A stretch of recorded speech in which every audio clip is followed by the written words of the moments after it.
É o seguinte, aqui em Colares, quando houve esse negócio do chupa, foi verdade mesmo, que quer dizer que a gente não via como era o chupa, né? Só via o claro da luz. Eu cheguei a ver o aparelho assim, parece assim um forno de fazer farinha, não tem forno de cobre assim, meio redondo. O aparelho mais ou menos era assim.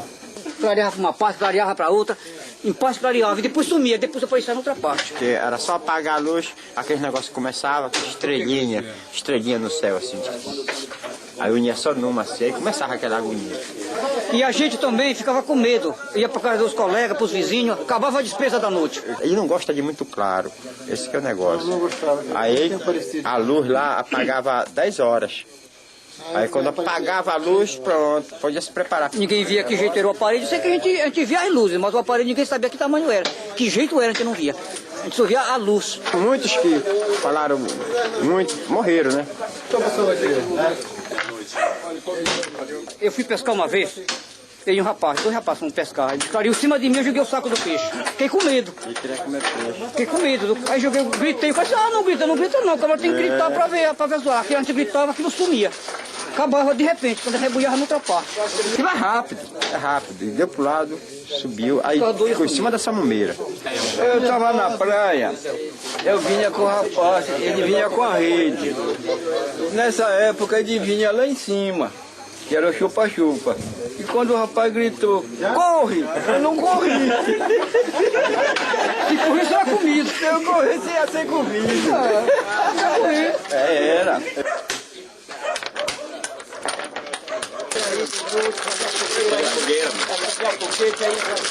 Eu vejo aquela luz piscando toda noite. Ou tá me perseguindo, ou tá me vigiando. Pois apareceu um lombinho, a qual tá bem aqui. Vai ser investigado. Tá aí, no caso seria uma bússola, você coloca. Se é um chip, causa deflexão na agulha da bússola, na hora. Ela vê a luz. Já. Ninguém vê a luz, só tu. Não, ela já viu a luz. Ela já viu. Olha aí. Causou deflexão. São as três coisas, como dizia o coronel Holanda, que ninguém sabe responder. Quem são eles, de onde vêm e o que...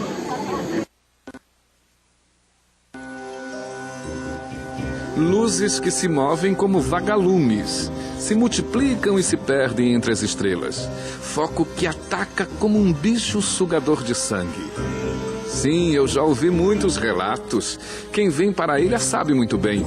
E nosso programa, A História que Veio do Céu, está aqui para mexer na nossa própria ferida, prezados ouvintes. O que ainda vive no imaginário popular. Agora, 30 anos depois das luzes no céu. Tem gente que aqui em Colares que não acredita, né? Não acredita, diz que isso é uma coisa, porque não foi neles. Hoje em dia tem gente que não gosta nem de falar, mas depois de tanto aparecimento de OVNIs, eles já foram acostumando. A gente se chateia, né? Porque, isso não existe, não sei o quê. Não, isso não pode ser porque todo mundo viu. Olha, quando alguém diz assim que é mentira, eu fico assim revoltada, porque uma coisa que uma pessoa vê, né, é verdade. Eu não fiquei com vergonha porque isso é verídico mesmo, né?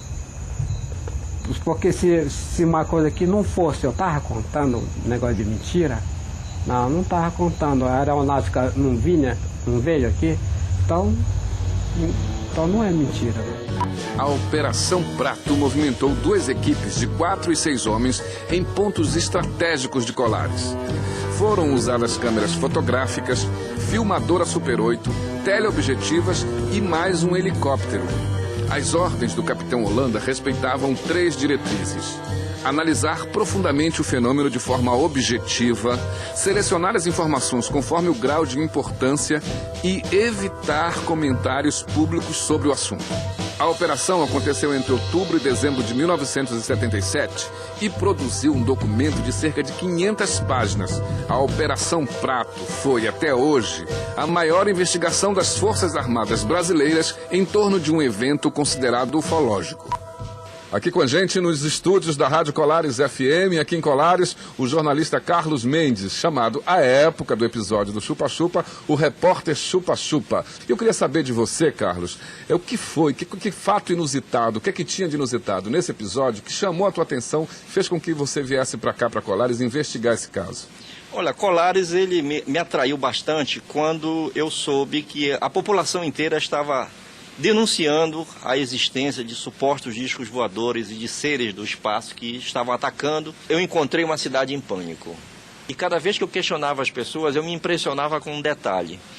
Elas sempre contavam a mesma história. E pessoas diferentes que nunca se conheceram contavam a mesma história. Dava a impressão que aquelas pessoas tinham combinado o que elas iam dizer para o jornalista. Ou então aquilo estava acontecendo mesmo, né? Eu preferia achar que estava acontecendo mesmo. O tratamento que a imprensa passou a dar a esse caso era aquele tratamento entre a descrença, né, a descrença total e o deboche. O capitão Holanda, na época, era capitão, me abordou, veio com vários militares, todos fardados, e disse assim: não tem muita coisa para vocês fazerem aqui, né? Isso aqui é tudo uma ilusão, esse pessoal não está vendo nada, e nós estamos convencendo essas pessoas de que aqui não tem nada. Terra, planeta de riquezas inigualáveis, uma pérola azul sozinha na imensidão do universo. Será mesmo? Será que estamos mesmo sozinhos? Ou haverá vida inteligente em outros planetas? Esse é o maior dilema dos ufólogos. A ufologia ou ovniologia é o estudo de discos voadores e seus possíveis tripulantes extraterrestres. Entretanto, não é um estudo de caráter científico devido às dificuldades de obtenção de dados confiáveis. A ufologia passou a ser discutida a partir de 1947, depois do famoso caso de Roswell, no Novo México. A primeira história foi de avião.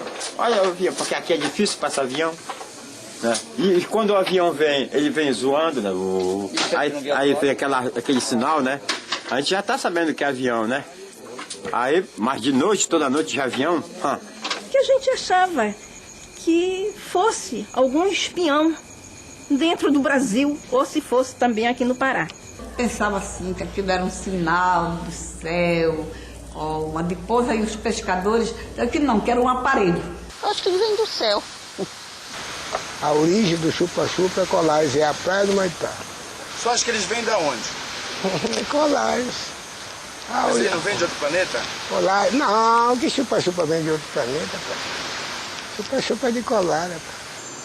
Muita gente viu ele sair de trás do farol. Muitas vezes, quando olhavam, já estava surgindo aquela luz saindo de trás do farol.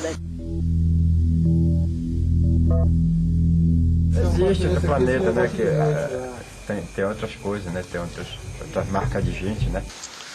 Deve ser diferente do homem, né? Deve ser um homem diferente. Como assim? Sim, porque eles dão o nome de homem, né? Pode dar outro nome. É um homem diferente. E isso não é daqui, é de outro planeta.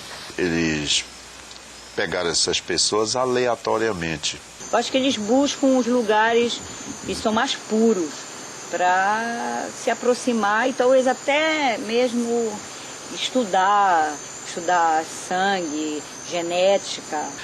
Eles não vieram atacar ninguém. A ciência que eles estão é muito adiantada. Quando a humanidade souber da verdade, o negócio vai mudar de figura. Os templos vão se acabar.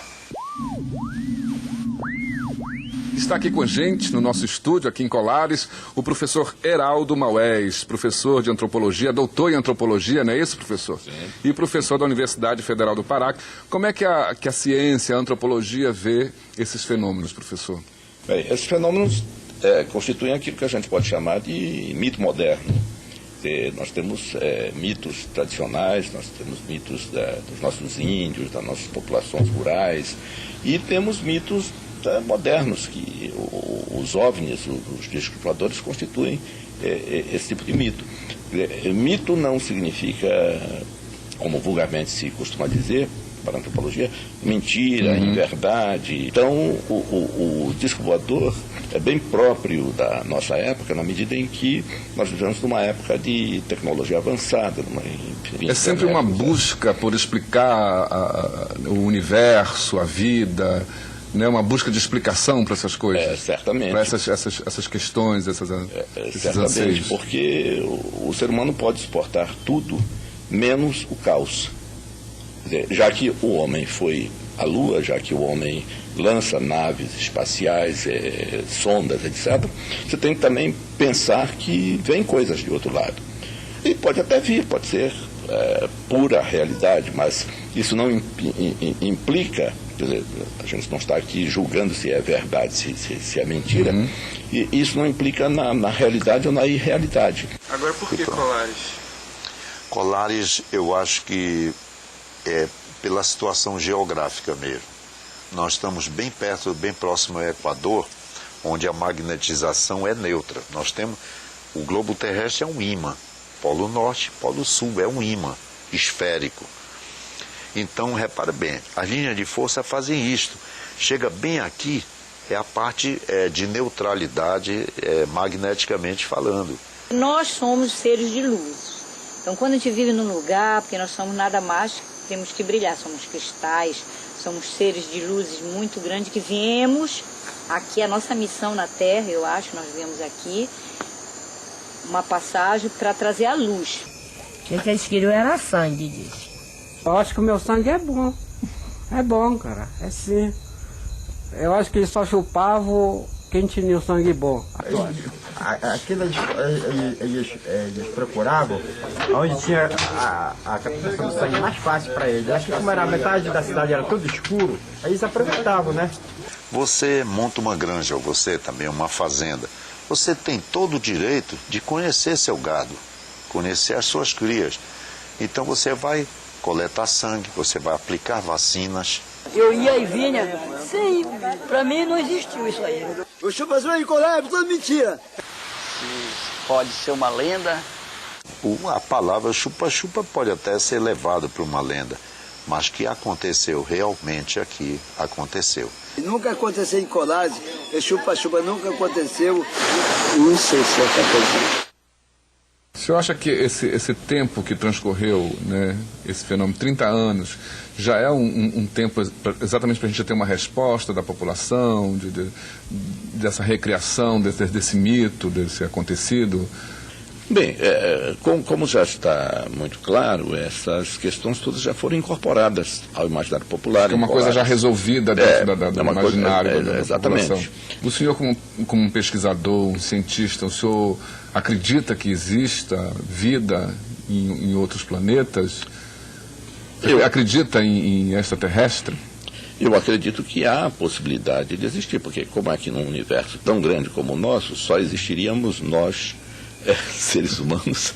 Para a antropologia, voltando um pouco à sua pergunta anterior, não há um interesse real em saber se essas coisas são verdadeiras ou não. Como, por exemplo, eu tenho me especializado em estudar religião, sobretudo religião popular. Mas não me interessa, enquanto antropólogo, saber se Deus existe, se Nossa Senhora é uma figura real, etc. Isso eu não vou nem contestar, nem vou afirmar enquanto antropólogo. O que é importante? Eu dizia há pouco que nós não aceitamos o caos, nós sempre temos a necessidade de explicar as coisas. Então nós criamos visões de mundo a respeito das coisas, que são frequentemente também visões de natureza religiosa. Que ao mesmo tempo, a isso estão relacionadas formas de comportamento, formas de rituais, de celebrações, formas de comportamentos éticos, enfim. Isso faz parte da vida humana. É uma necessidade, necessidade humana. Que necessidade é essa? A necessidade fundamental está no fato de que o homem é um ser simbólico. Nós vivemos num universo de símbolos. Então, se nós não trabalhássemos com símbolos, se nós não criássemos e não trabalhássemos com símbolos, nós não seríamos seres humanos. Eu acho que existe uma grande afinidade entre as lendas amazônicas e a ufologia. Por exemplo, tem a lenda da cobra vivó. Essa cobra vivó, ninguém viu o corpo da cobra, só vê a cabeça da cobra sair de dentro d'água cheia de luzes. Será que tem alguma cobra que use bateria? Eu acho que não. E uma cobra que tem um foco, que procura as pessoas e olha, e encanta as pessoas, eu sei que muitos relatos aí, a nave, como esta aqui, ela solta um foco onde paralisa as pessoas.